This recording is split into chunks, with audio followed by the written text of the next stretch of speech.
A product of Chicago Public Schools, Mrs. Michelle Obama graduated from Harvard Law School in 1988, and then she joined Chicago law firm Sidley Austin. After a few years, Mrs. Obama decided her true calling was working with people to serve communities and their neighbors. She served as Assistant Commissioner of Planning and Development in Chicago City Hall. Mrs. Obama also worked at the University of Chicago as the Associate Dean of Student Services and as the first Executive Director for Community Affairs at the University of Chicago's Medical Center. As First Lady, Mrs. Obama continues her work on issues close to her heart. Some of her initiatives include joining forces for military families, Let's Move to support kids' health, and her newest initiative, which was announced last week, Reach Higher, which pushes high school seniors and students to attend college. She always keeps the community first and never forgets her upbringing and the impact she can make in the world today. Mrs. Obama serves as a true living adage. No matter where you come from, you can always dream big and make your dreams become a reality. Never allow your zip code to define who you are or where you will go. Please join me in the class of 2014 as we welcome our commencement speaker on this very day, May 10th, 2014.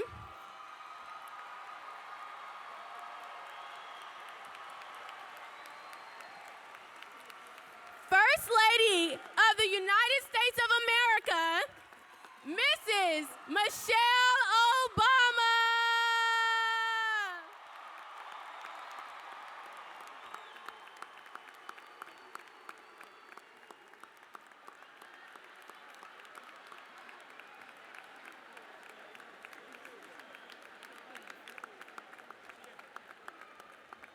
Oh my goodness. Good morning. I am so happy to be here with you all. I'm proud to be here in the Big Easy. Look at you all. You look good. Thank you. I want to start by thanking Nicole for that very kind introduction and for sharing her story, which is not too unfamiliar to me, because they told me I couldn't be where I am, too. So I want to thank Nicole. I'm proud of her. Thank you for the selfie. I think that's the first selfie I've done at a commencement. So Nicole, you're my first. And of course, I want to thank the Dillard University choir. Oh.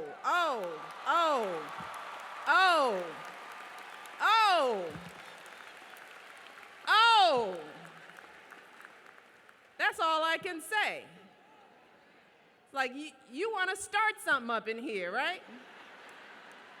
It's like, now we got a commencement going on up in here. That was beautiful, beautiful. Thank you so much. I also want to recognize Senator Mary Landrieu, who is here. Let's give her a hand.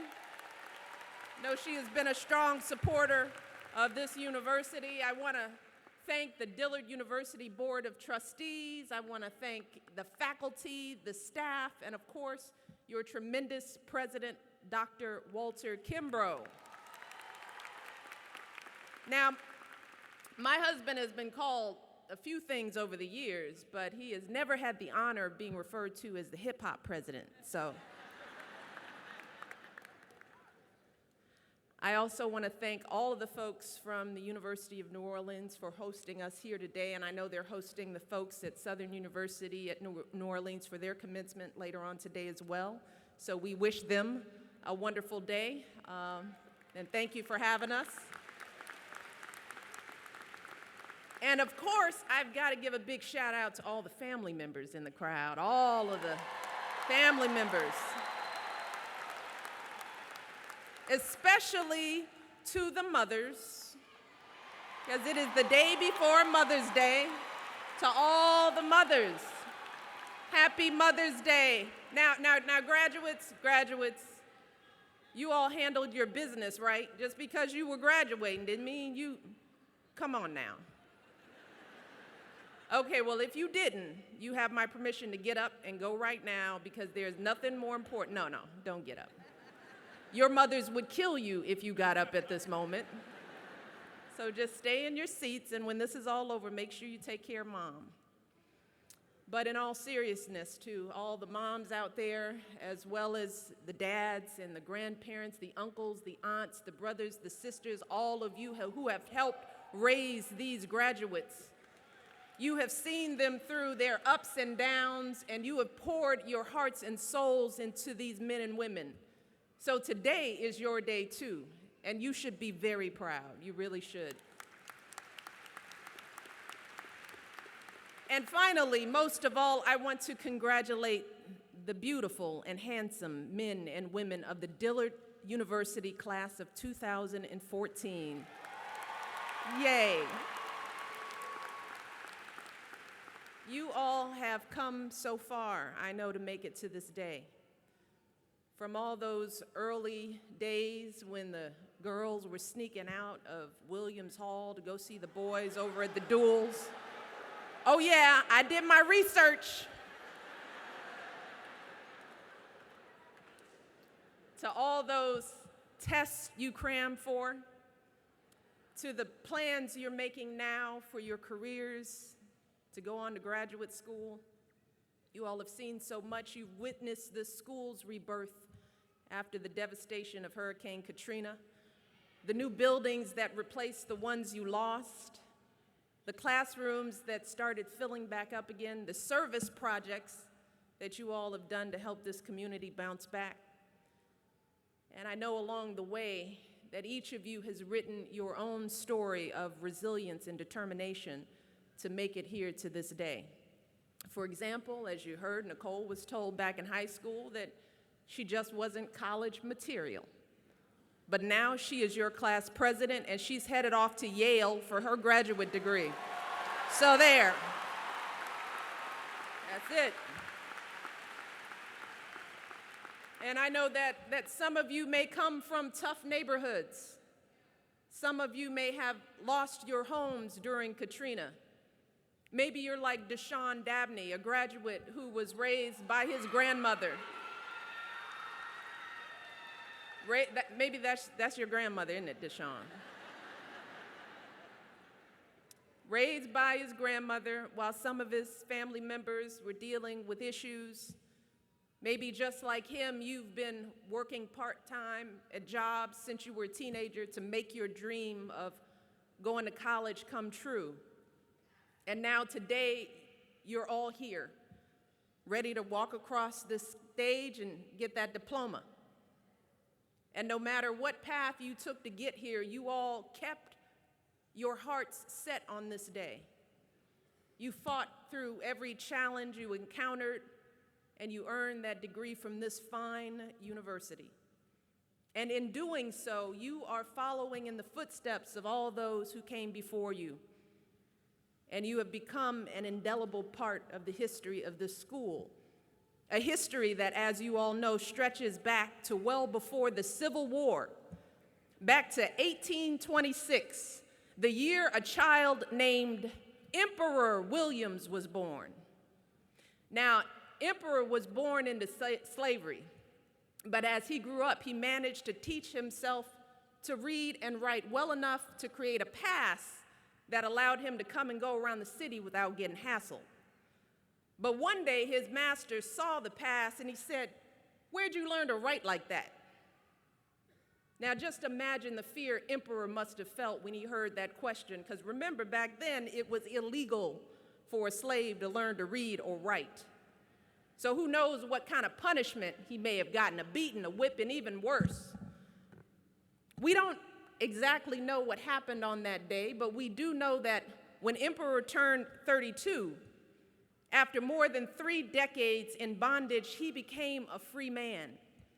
He decided to stay in New Orleans, and he went on to become a minister, even founded a church right here in town.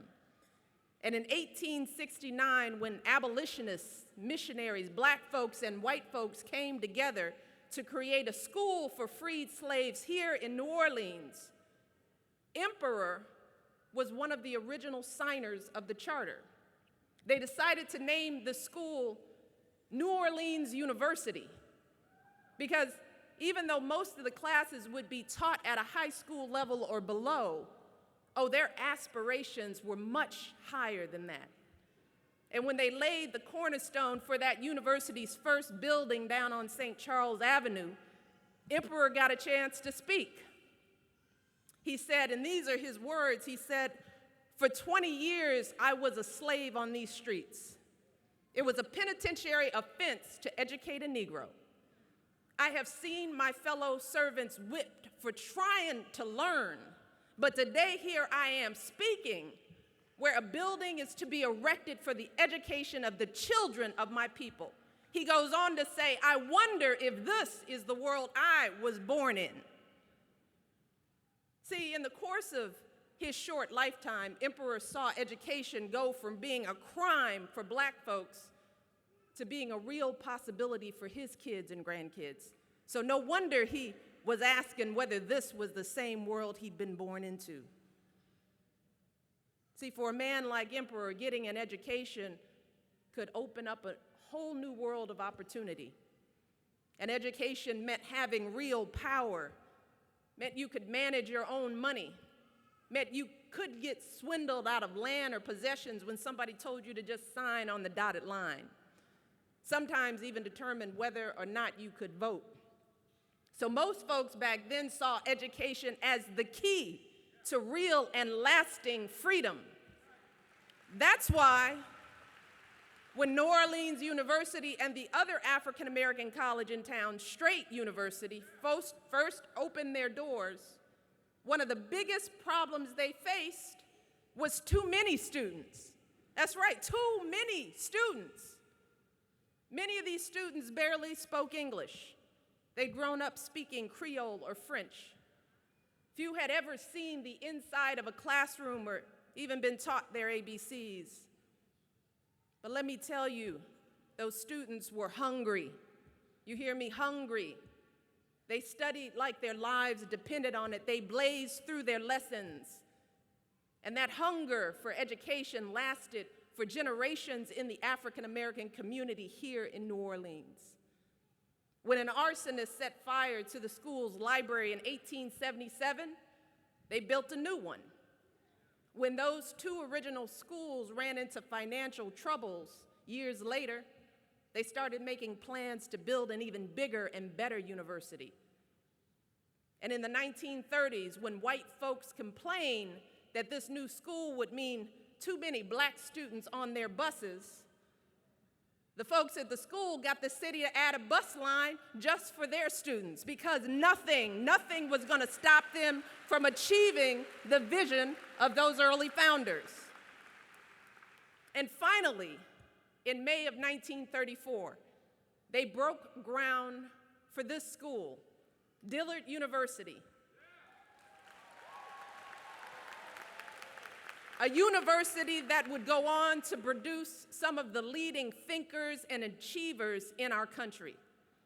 And the day the cornerstone was laid for your library, the president of Howard University spoke these words. He said, "There lies in this Southland today, buried in unmarked graves, many a black genius who would have blessed this city and this section of our country if only his parents could have had before them the Dillard University you are now building." And in the years since then, through segregation and depression, through threats of violence and the flood waters of a devastating storm, students like you have come here to study and to learn and to carry forward those hopes and dreams. And today, I stand before a sea of young geniuses. Oh, yeah.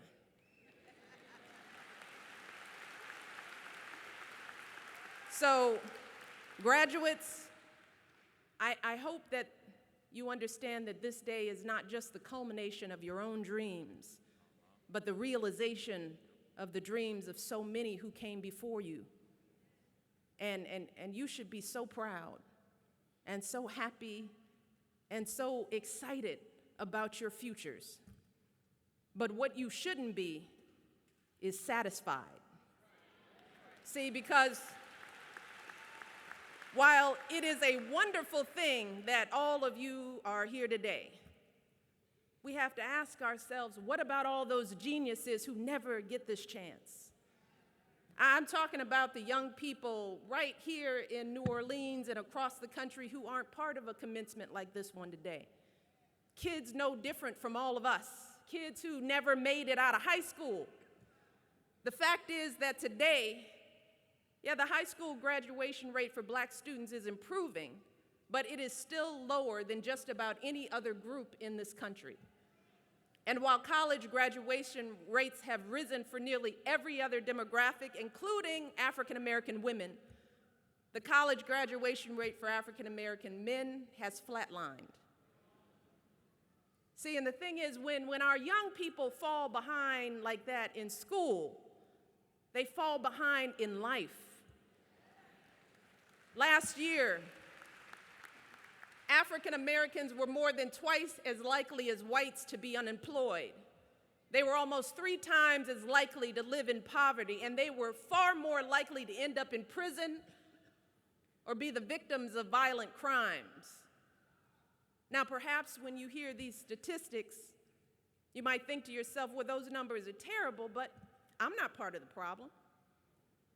And you might be thinking that since you're not one of those statistics and you're sitting here wearing that nice black robe today, you can go on your way and never look back. But folks like you and me, we can't afford to think like that, never. See, because we're the lucky ones, and we can never forget that we didn't get where we are today all on our own. We got here today because of so many people who toiled and sweat and bled and died for us. People like our parents and grandparents and all those who came before them. People who never dreamed of getting a college education themselves, but who worked and saved and sacrificed so that we could be here today. We owe them. We owe them. And the only way to pay back that debt is by making those same kinds of sacrifices and investments for the next generation. And I know, sitting here right now, that task could seem a bit overwhelming. I know it could seem like the deck is stacked way too high against our young people. And the truth is that some of the problems we face, structural inequality, schools that lag behind, workplace and housing discrimination, those problems are too big for one person to fix on their own. But that's still no excuse to stand on the sidelines, because we know that today, education is still the key to real and lasting freedom. It is still true today.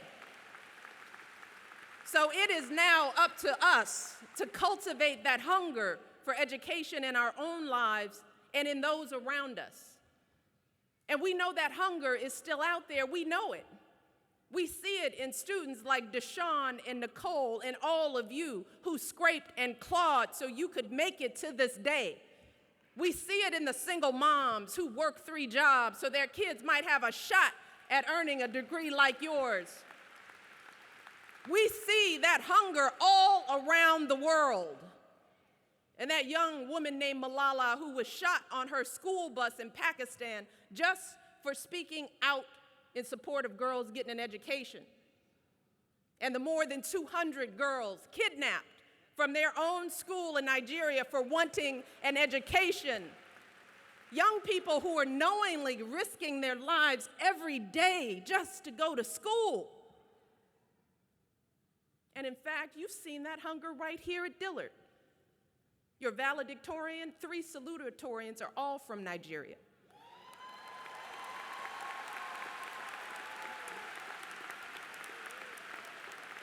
They studied hard at an early age, earned scholarships to come here to this university, achieved 4.0 GPAs, and now they are off pursuing master's degrees, work in software development, teaching math and science to young people here in the United States. See, now that's the kind of hunger for education that we have to reignite in all of our communities. It's the same hunger that gave life to this university, the same hunger that defines so many of our parents and grandparents, including my own. You see, my parents never went to college, but they were determined to see me and my brother and all the kids in our neighborhood get a good education. So my mother volunteered at my school, helping out every day in the front office, making sure our teachers were doing their jobs, holding their feet to the fire if she thought they were falling short. I'd walk by the office, and there she'd be. I'd leave class to go to the bathroom, there she'd be again, roaming the halls, looking in the classrooms. And of course, as a kid, I have to say, that was a bit mortifying, having your mother at school all the time. But looking back, I have no doubt that my classmates and I got a better education because she was looking over those teachers' shoulders. You see, my mom was not a teacher or a principal or a school board member, but when it came to education, she had that hunger. So she believed that our education was very much her business. And we need more people who think and act like my mother and all those mothers out there, because the education of our young people is all of our business. That's what Emperor Williams thought. That's what the folks here in New Orleans thought as they worked to rebuild this campus after Katrina. And as graduates of Dillard University, that's how we need you to think every single day for the rest of your lives. You all have opportunities and skills and education that so many folks who came before you never could have dreamed of. So just imagine the kind of impact that you're going to make. Imagine how you can inspire those around you to reach higher and complete their own education. And you can start small. Start by volunteering at an after-school program or helping some high school kids fill out their college applications. Show them the path that you took. Or you can think a little bigger. You can get your entire congregation or your community to start a mentoring program. Maybe convince your new employer to sponsor scholarships for underprivileged kids. Or maybe you could think a little higher. Maybe you could run for school board or Congress, or yes, even President of the United States.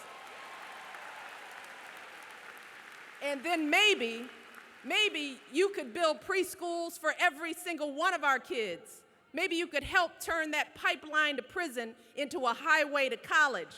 Help give every child in America an education that is truly worthy of their promise. Those are the kind of big dreams that folks who founded this university reach for. That is how high they set their bar. And so we owe it to those folks.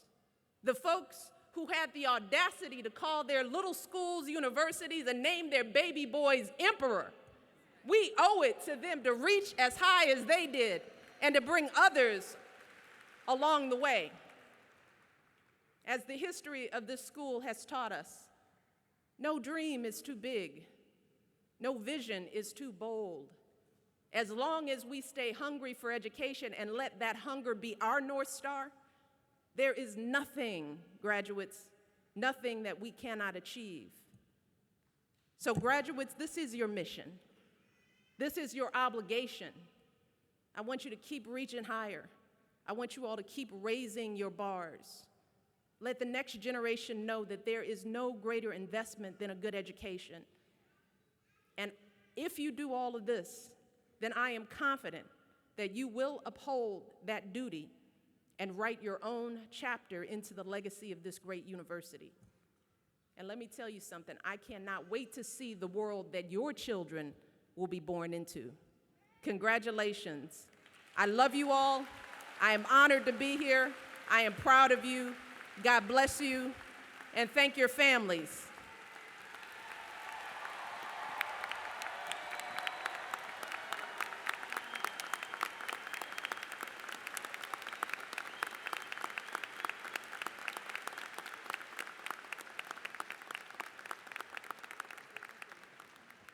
Mr. President, it is my privilege to present to you Mrs. Michelle Obama, candidate for the honorary degree of Doctor of Humane Letters.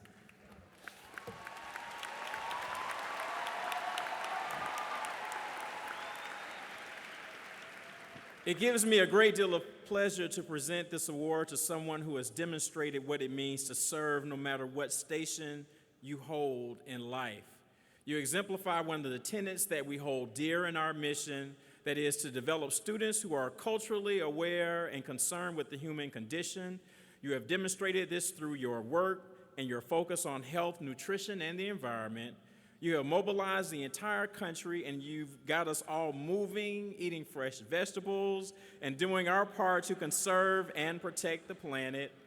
Your work with military families reminds us of our responsibility to care for those who make personal sacrifices so that we can live and enjoy peace and freedom in the greatest country on earth. You are the epitome of poise with power, a role model for young women in America, especially little black girls. And while as a people we respect your great intellectual acumen, we love your dress game.